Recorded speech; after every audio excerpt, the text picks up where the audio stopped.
Good morning बच्चों। आइए एक बार हम रूल्स टू मेक नाउन को फिर से आगे बढ़ाते हैं। हमने प्रीवियस क्लास में आपको 9 रूल तक मैंने बताए थे, 7 to 9।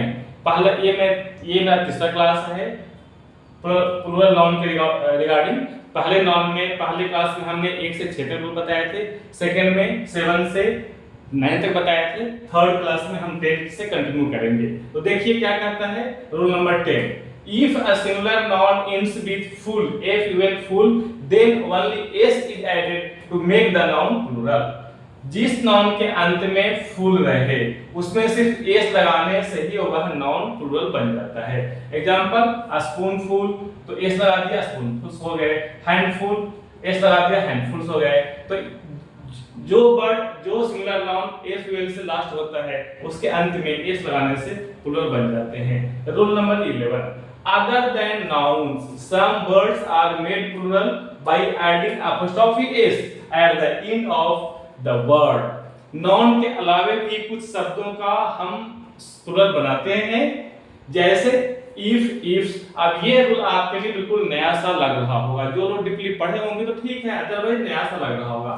if का प्लूरल बन जाता है apostrophe लगाने से, but का लग जाता है बट्स, सेल का लगता है सेल्स, बिल का लगता है बिल्स। आप बच्चों ये सोच रहे होंगे कि भाई इसका यूज कहाँ होता है, मैं तो अब सुना नहीं, लेकिन हाँ सपोज कभी कहते हैं ना, कोई जब नया इंग्लिश सीखता है स्पीकिंग करने के लिए, तो वो if I go, but no, but yes, but ये, बट दिस, बट दैट ऐसा करते हैं। तो उसको हम लोग कह सकते हैं I don't like your ifs and buts. जो तुमने इतने इफ्स एंड बट यूज कर लिए, तो ये जहां भी मोर देन वन हो गया वहां क्या हो गया, प्लूरल हो गया। तो एक से ज्यादा बार यूज किया है, तो मैंने उसको क्या लिखा, I don't like your ifs and buts. यानी कि आपके इफ्स जो एक से ज्यादा बार आपने यूज किया, रिपीटेड आपने यूज किया, वो हम लाइक नहीं करते हैं, तो इसको भी हम प्लूरल बना लेते हैं। इसको ध्यान कीजिएगा। हाँ, कॉम्पिटिशंस के नजर में this is the important rule, वहां इसे हम पूछ जाते हैं।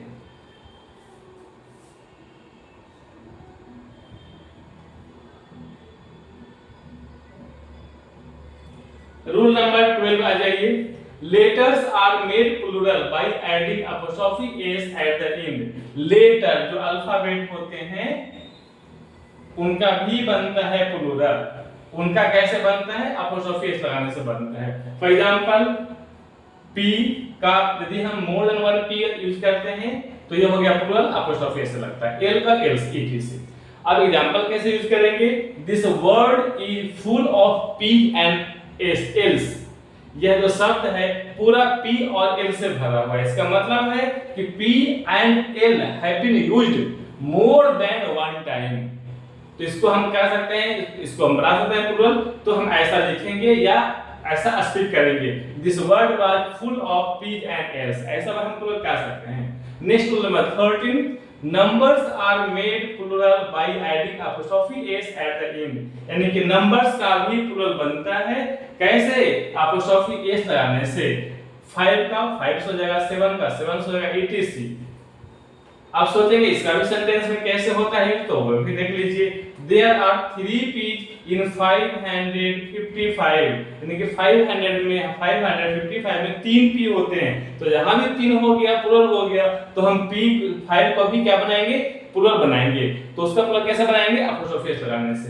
ये सब थोड़ा सा नए हैं, इसको सीखने की आवश्यकता है।